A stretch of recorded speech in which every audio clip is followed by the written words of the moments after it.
Hi, welcome back to my channel. This is Jennifer Scrapping Cane. Today I'm sharing a double 8.5 by 11 layout with you, taking a little break from the fall photos and doing some karate photos of my youngest son. This was one of his favorite kicks that he learned actually as an orange belt, which isn't a very high rank. This is only the third ranked belt. So he had only been doing it for about 9 months, and he learned how to do a running jumping front kick, and he was actually pretty good at it. He did it for a performance at the graduation as he moved up to a purple belt.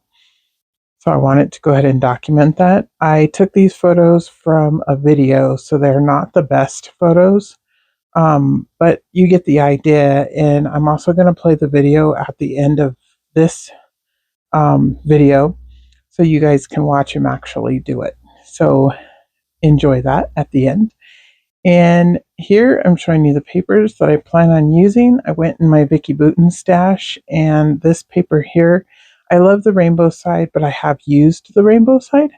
So I wanted to go ahead and use the black with the like splattered dots on it. And then the orange paper is also Vicki Boutin, but it's from a paper pad and it's very thin. It's not her usual paper. And it's one from one of the older collections. I don't remember which collection it came from, but it's definitely very thin. So what I'm going to do is split this 11 by 14 photo in half, and I'm going to put half on the right and half on the left. And then I'm going to put two photos down at the bottom, kind of covering up the kids that are at the bottom. It doesn't really matter. You can't see any of them anyways. Their backs are facing towards us. And in all honesty, he's one of three left from the original kids that started at this dojo. Um, he started in 2020, at the end of 2020. And, they had all these kids that are there. You can see them sitting on the ground. And besides two other kids that are in the younger class, or that started out in the younger class, they're now in the older kid class, but he's also in the older teen adult class now. But he's one of three left. All the kids are gone. So it's a pretty cool accomplishment. He's almost 3.5 years in. So he's definitely on his way to being a black belt.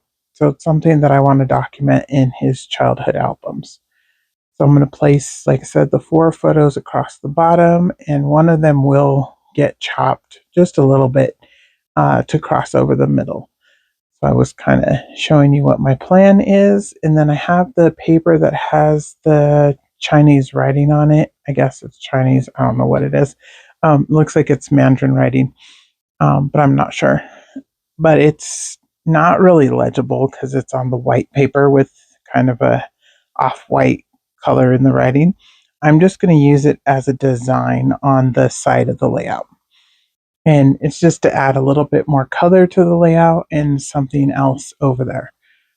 So first, I already sliced my photo in half. I'm going to go ahead and mat my photo on white cardstock. So I did trim it down slightly from the 11. I believe I trimmed it down to 10 and a half. Yeah, I think it's 10 and a half by, I left the 14. I didn't trim it that way since I was going to cover it up anyways on the edges. I didn't trim that part. Um, but I want it to add the white border. That's again just to help the photo pop.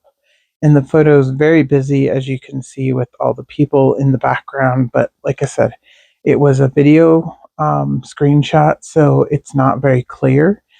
You can't even see like any of the people's faces or anything like that.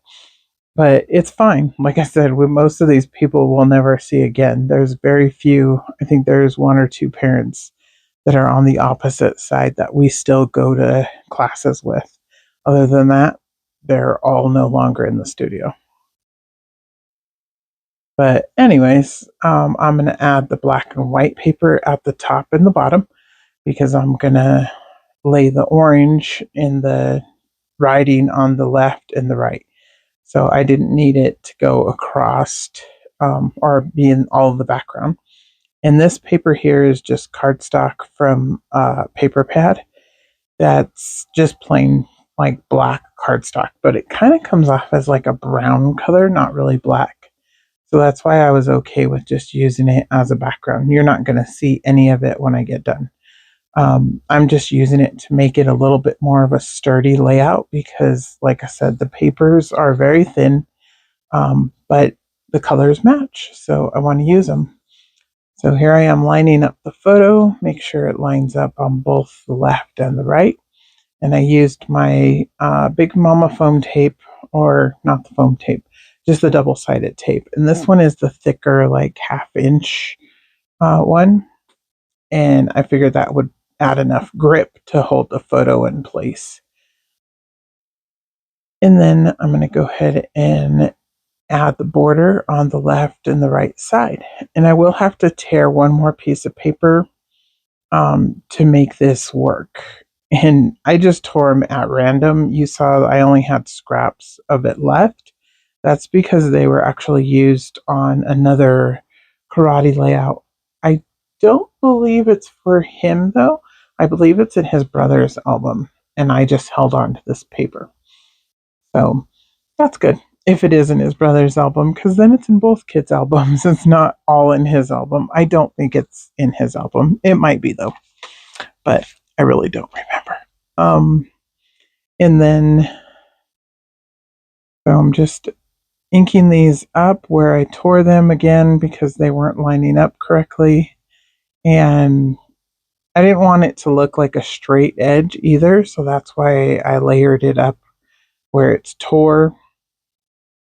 And the one side looks a little bit better than the other side as far as the jaggedness. It's not as jagged on the other side, but it's okay because it frames his sensei like perfectly, where you can, tell he's the one holding the board where my son's going to run and jump and kick it.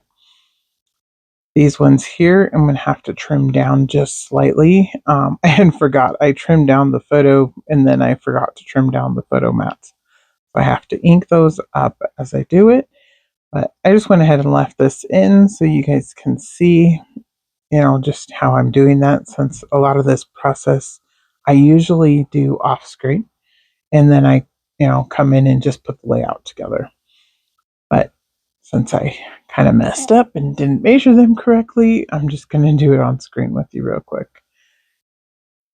And then the other two photos will not get a photo mat. Basically, I photo matted the very first one where he's jumping and he's literally off the ground. And then the one where he actually breaks the board. And then I could have framed the first and the last one, because the last one, if you look closely, you can see he's very excited. His face is very excited for breaking the board. He was very nervous about doing this kick in front of everybody and breaking the board. And he's like, what if I don't break the board? And I'm like, you'll break the board. Just believe you'll break the board and you'll do it. I know you can do it, because I watched him do it in class with, a regular, like a breakable board. And it's not made out of wood. This one was actually made out of wood. And he did fine. He broke it. So there you can see where I sliced the photo and then I'm placing it back together. And I do mix the photos up at first, and then you'll see I change them around. But I was like, what am I doing? But I did figure it out that I had them incorrectly, so I did fix them. Because I wanted it to go, like in jumping order. Here, I'm placing this one over here, and I believe this is where I'll realize that I've mixed them up, I think, here in a minute. I'm not sure if I believe I left that part in. Anyways, this little sticker here is from my stash. I have no idea how old these are. They don't have a year on them, so they're probably early 2000, because most stickers in early 2000 did not have a year on them. And this one here says, winners never quit, quitters never win. And that is something that he says in his creed when they're in class. So I definitely wanted to leave that on. And then the other little sticker that I put to the right, which I'm going to move to the left here in a minute, it says "You are a winner." And then the one that I put on this is where the photos were mixed up, and good thing I realized that because they were in the wrong order. Or I thought they were. I think I moved them back. I don't know. Anyways, I moved them and then I remove them again. But I was sitting here trying to decide how I'm going to move them, but the one that I cut has to stay there. So I'm like, well, it doesn't really matter because these two in the middle really look a lot alike. So you really can't tell which one comes first. But I really do think they're in the right order now. So, anyways, that's how they're going to stay. It takes me a minute to realize if they're right or they're wrong. Go ahead and replace the sticker down on this side. And that one says, "You will never win if you never begin." And once again, he was very nervous, if he could do it or he wouldn't be able to do it. That little white karate guy up there at the top is acrylic, and that is from Some Assemblage Required. That's MK Gun's shop, and I have actually quite a few of those still left. So every once in a while, when you see a karate layout, you'll probably see one of those acrylic guys, and that's where they're from. They're from her shop. And these sequins are from Spiegelmom Scraps. As always, you can use my code Jennifer15 and save 15% in the Spiegelmom Scrap shop. And these ones are Summer Citrus, I believe is the color of these ones, or the name of these ones, not the color. The orange color is what I was going for. They're all an orange mix with holographic ones that kind of come off as green versus silver. So I added those ones around, and I did, not sure how many I even ended up doing in each little cluster. I think 9. Yeah, there's 9 sequins in each little cluster. And then I decided that it needed a black border on the orange border going down. So that's what I'm going to add here. And I'm going to have to move 2 of the sequins to make that fit. But I'll do that here in a minute. I left, again, all this in just so you guys can see how I go ahead and decide at the last minute to change things up just because I think it looks better. I was going to leave it, and then I was like, no, I want the black border. The black border kind of helps their karate uniforms pop because he's in black belt training, so he has a black uniform instead of a white uniform, like the other kids that you see down in front. And all the other kids down that you see in the photos down towards the bottom are also lower belts because he's one of the highest belts in the studio since it was a newer studio. So here's a little close-up of the photos, and I just try to, show you what it looks like a little bit up close. And then I will also have some close-ups, and like I said, I will share the actual video at the very end of the layout share. So here comes the close-ups, and then tomorrow I will have another layout for acrylic stash busting, actually, and that one's a very cool layout using the brand new 49 in Market. So I will see you guys then. Enjoy the video. Bye.